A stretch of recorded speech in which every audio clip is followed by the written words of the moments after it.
Hi everyone, and welcome back to the channel. Before we get into today's episode, I have a quick favor to ask. If you're enjoying these episodes, please consider subscribing and sharing the channel with anyone who'd like it.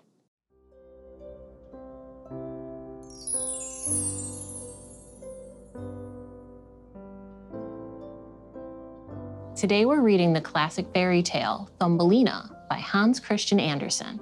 So settle in, cuddle up, and prepare to be whisked away.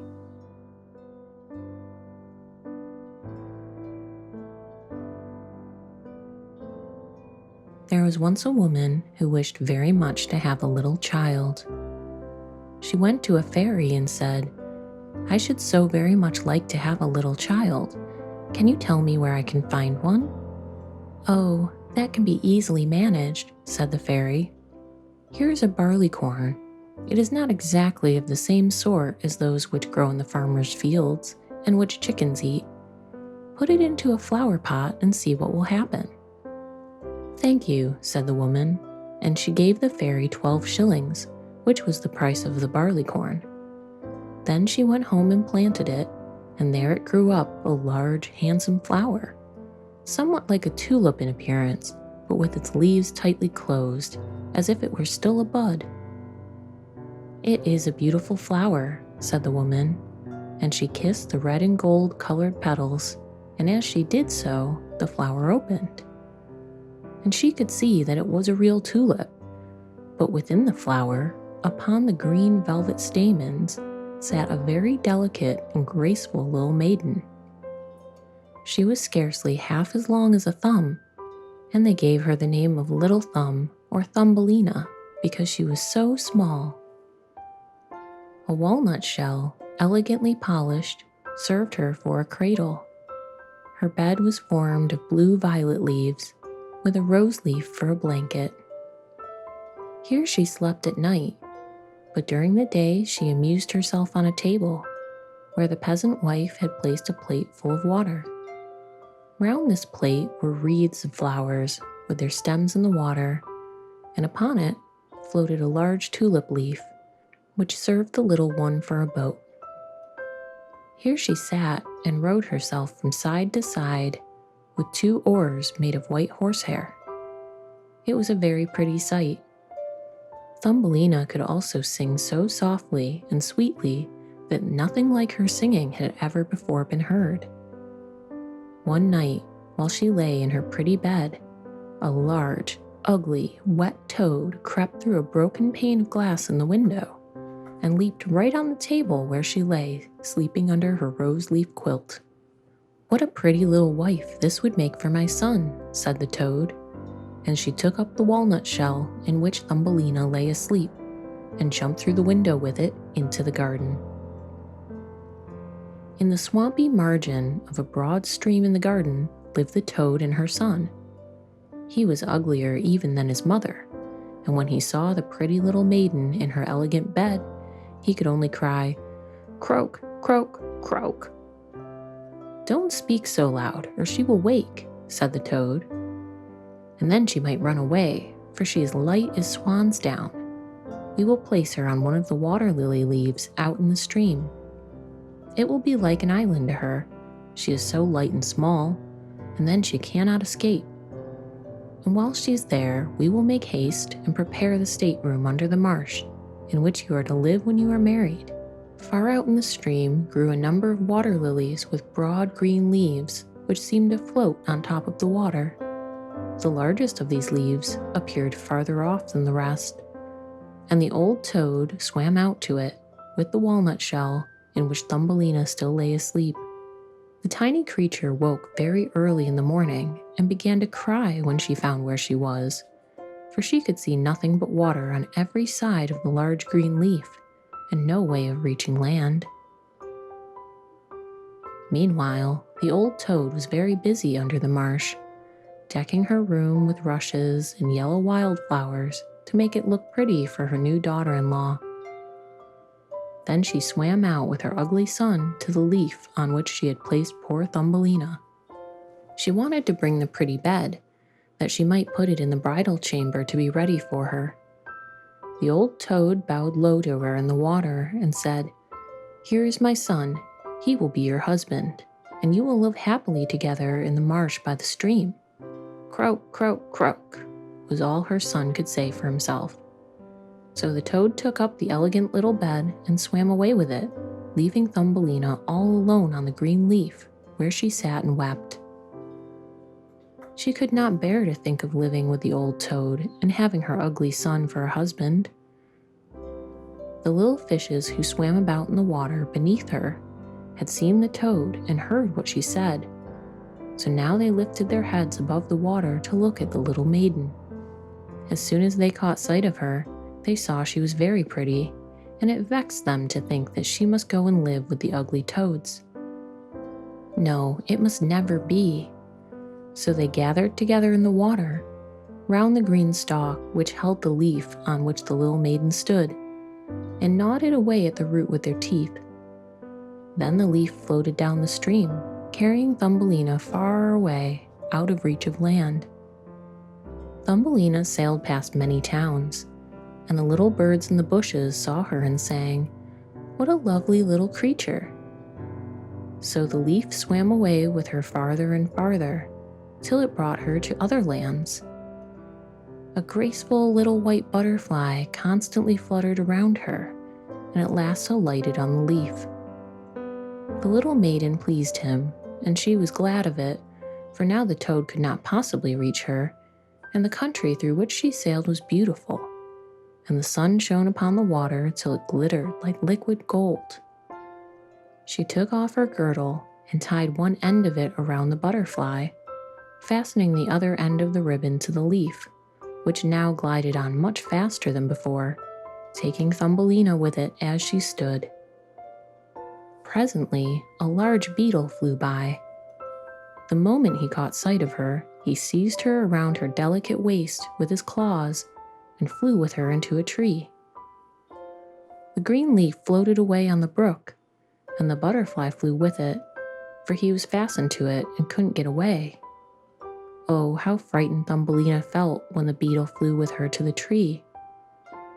But especially she was sorry for the beautiful white butterfly which she had fastened to the leaf, for if he could not free himself, he would die of hunger. But the beetle did not trouble himself at all about the matter. He seated himself by her side on a large green leaf, gave her some honey from the flowers to eat, and told her she was very pretty, though not in the least like a beetle. After a time, all the beetles who lived in the tree came to pay Thumbelina a visit. They stared at her, and then the young lady beetles turned up their feelers and said, "She only has 2 legs. How ugly that looks." "She has no feelers," said another. "Her waist is quite slim." "Huh, she's like a human being." "Oh, she is ugly," said all the lady beetles. The beetle who had run away with her believed all the others when they said she was ugly. He would have nothing more to say to her, and told her she might go where she liked. Then he flew down with her from the tree and placed her on a daisy, and she wept at the thought she was so ugly that even the beetles would have nothing to say to her.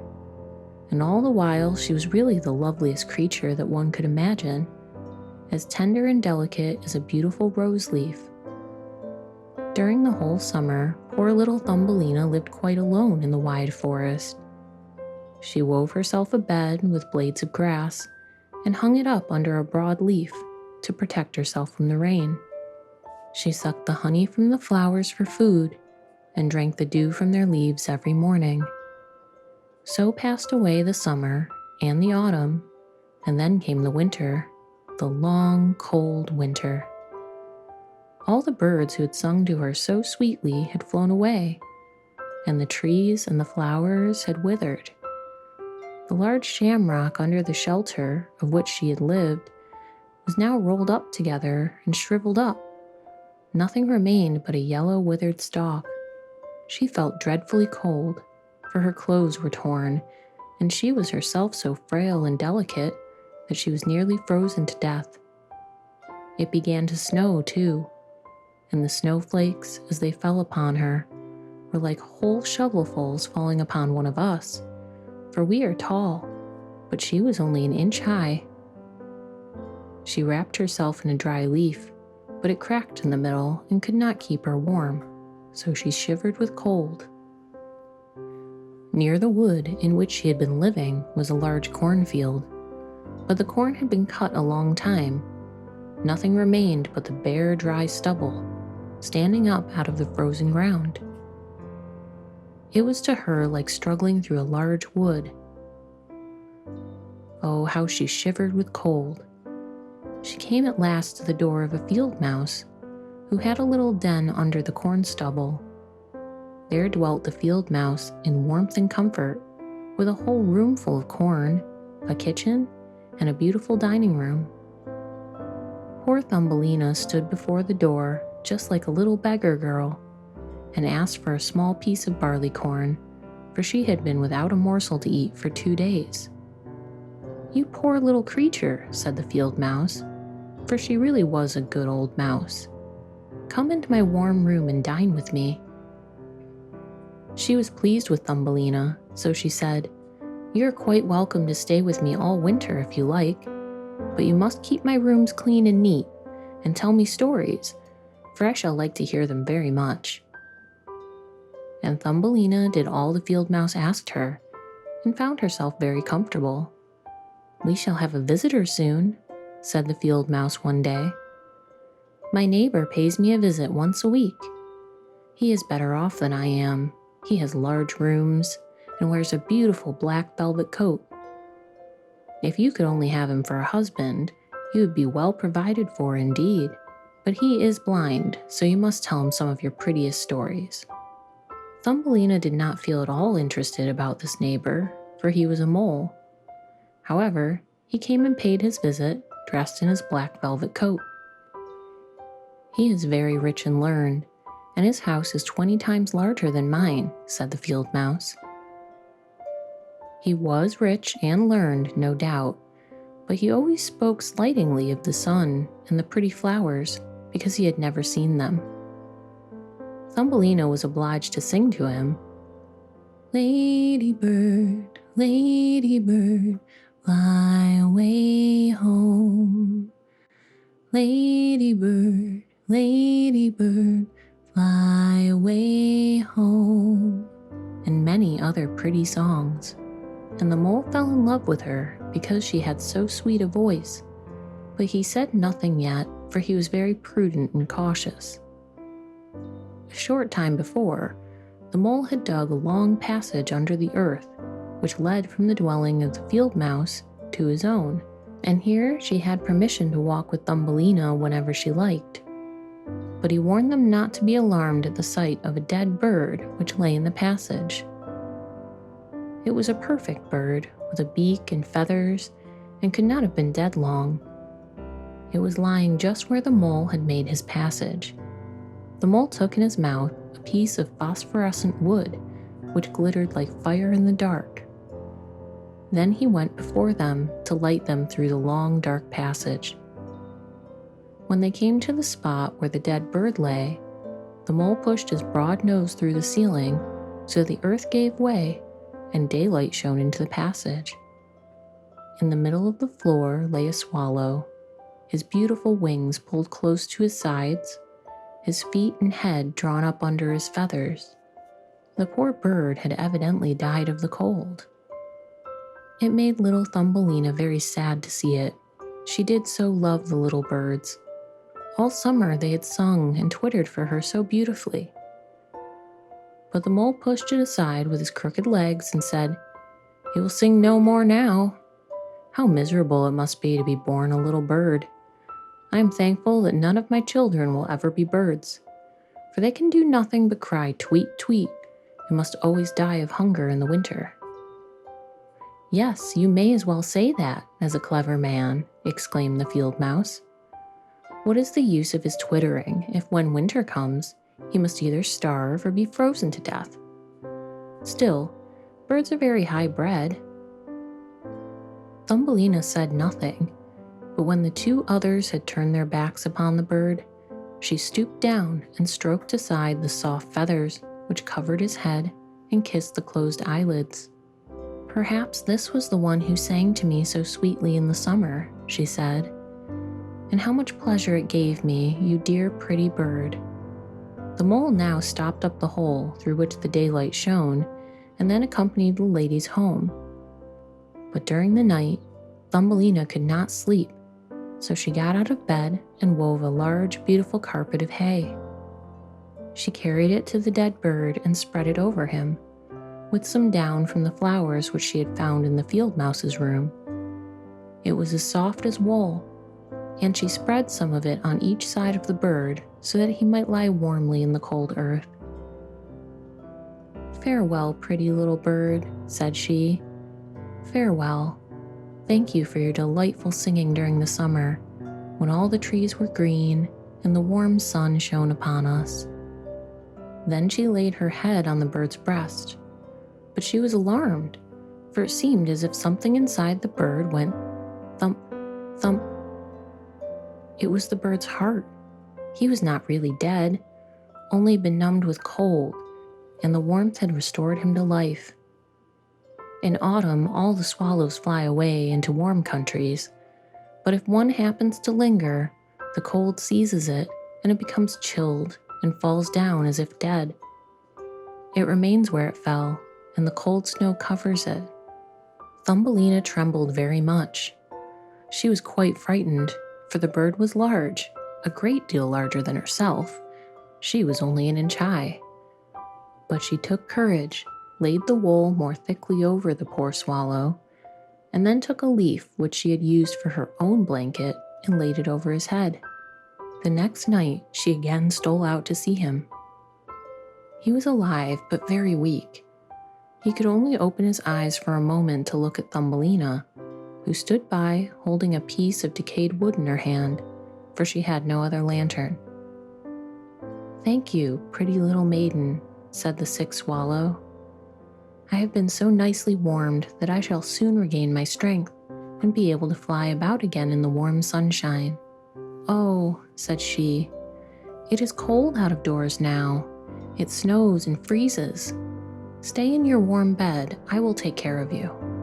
She brought the swallow some water and a flower leaf, and after he had drunk, he told her that he had wounded one of his wings in a thorn bush and could not fly as fast as the others, who were soon far away on their journey to the warm countries.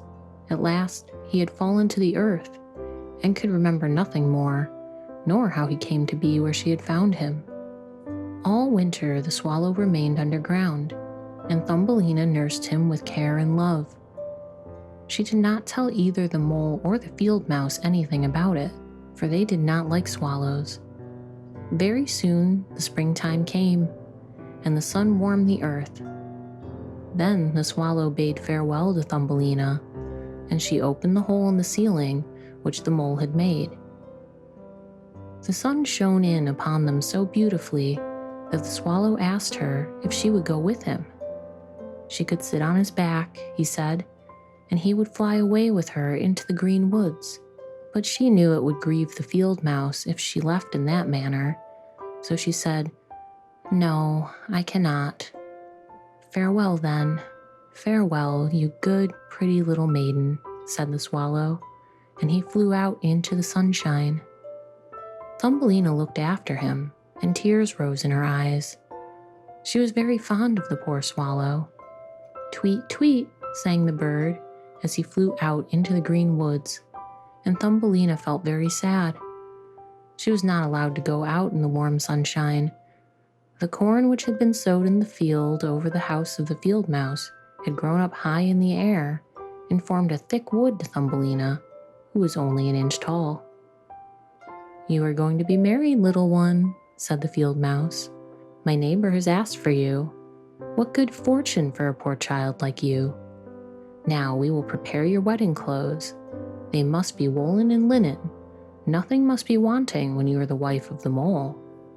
Thumbelina had to turn the spindle, and the field mouse hired 4 spiders, who were to weave day and night. Every evening the mole visited her and was continually speaking of the time when the summer would be over. Then he would keep his wedding day with Thumbelina, but now the heat of the sun was so great that it burned the earth and made it hard, like stone. As soon as summer was over, the wedding would take place, but Thumbelina was not at all pleased, for she didn't like the tiresome mole. Every morning when the sun rose, and every evening when it went down, she would creep out at the door, and as the wind blew aside the ears of corn so that she could see the blue sky, she thought how beautiful and bright it seemed out there, and wished so much to see her dear friend the swallow again. But he never returned, for by this time he had flown far away into the lovely green forest. When autumn arrived, Thumbelina had her outfit quite ready, and the field mouse said to her, "In 4 weeks the wedding must take place." Then she wept and said she would not marry the disagreeable mole. "Nonsense," replied the field mouse. "Now don't be obstinate, or I shall bite you with my white teeth. He is a very handsome mole. The queen herself does not wear more beautiful velvets and furs. His kitchens and cellars are quite full. You ought to be very thankful for such good fortune." So the wedding day was fixed, on which the mole was to take her away to live with him deep under the earth, and never again to see the warm sun, because he didn't like it.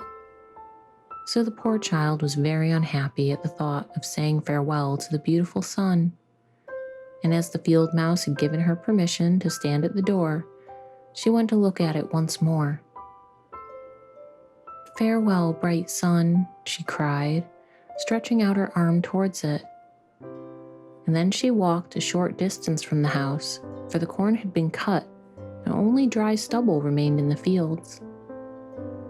"Farewell, farewell," she repeated, twining her arm around a little red flower that grew just by her side. "Greet the little swallow from me if you should see him again." "Tweet, tweet," sounded over her head suddenly. She looked up, and there was the swallow himself, flying close by. As soon as he spied Thumbelina, he was delighted. She told him how unwilling she was to marry the ugly mole, and to live always beneath the earth, never more to see the bright sun. And as she told him, she wept. "Cold winter is coming," said the swallow, "and I am going to fly away to warmer countries. Will you go with me? You can sit on my back and fasten yourself on with your sash. Then we can fly away from the ugly mole and his gloomy rooms, far away over the mountains into warmer countries, where the sun shines more brightly than here, where it is always summer, and the flowers bloom in greater beauty. Fly now with me, dear little one. You saved my life when I was frozen in that dark, dreary passage." "Yes, I will go with you," said Thumbelina, and she seated herself on the bird's back, with her feet on his outstretched wings, and tied her girdle to one of his strongest feathers.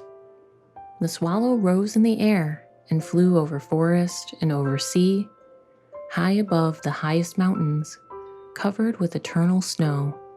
Thumbelina would have been frozen in the cold air, but she crept under the bird's warm feathers, keeping her little head uncovered so that she might admire the beautiful lands over which they passed. At length, they reached the warm countries, where the sun shines brightly and the sky seems so much higher above the earth.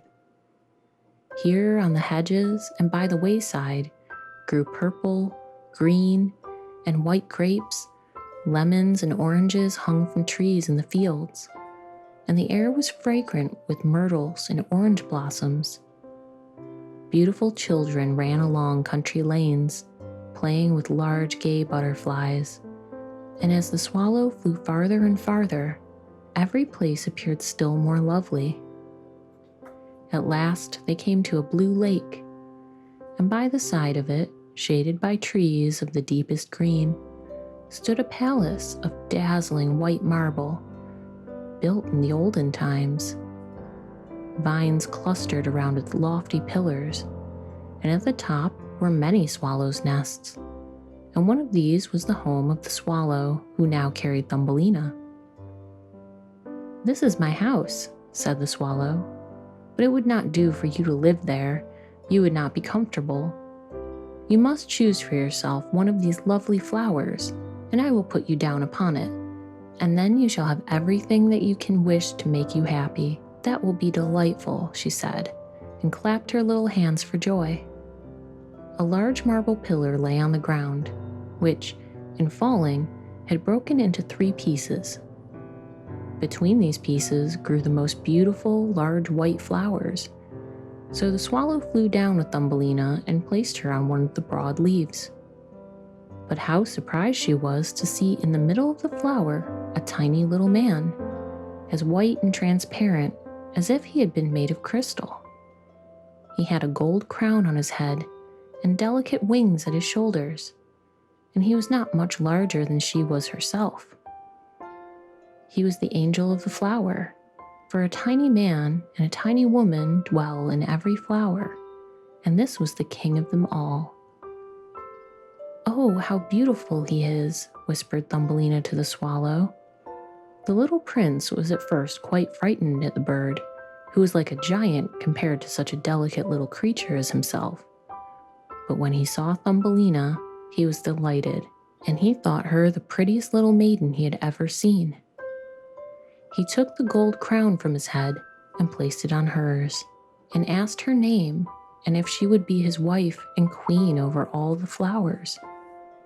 This certainly was a very different sort of husband from the son of the toad, or the mole with his black velvet and fur. So she said yes to the handsome prince. Then all the flowers opened, and out of each one came a little lady or a tiny lord, all so pretty it was quite a pleasure to look at them. Each of them brought Thumbelina a present, but the best gift was a pair of beautiful wings which had belonged to a large white fly, and they fastened them to Thumbelina's shoulders so that she may fly from flower to flower. Then there was so much rejoicing, and the little swallow, who sat above them in his nest, was asked to sing a wedding song, which he did as well as he could, but in his heart he felt sad, for he was very fond of Thumbelina and would have liked to never part from her again. "You must not be called Thumbelina anymore," said the spirit of the flowers to her. "It is an ugly name, and you are so very lovely. We will call you Maya." "Farewell," said the swallow with a heavy heart as he left the warm countries to fly back to Denmark. There he had a nest over the window of a house in which dwelt the writer of fairy tales. The swallow sang, "Tweet, tweet," and from his song came the whole story. What a big adventure for such a tiny creature. Throughout this story, Thumbelina shows kindness and courage, even in the face of creatures that scare her. In the end, her kindness to the swallow is rewarded when he helps her escape the mole. Have you ever made a friend in an unexpected place? How did they surprise you? Let me know by joining us on Facebook. And if you want to support our channel, check out the shop linked in the description below. Don't forget to like this video and subscribe for more classic fairy tales. I'll see you next Friday. Bye for now.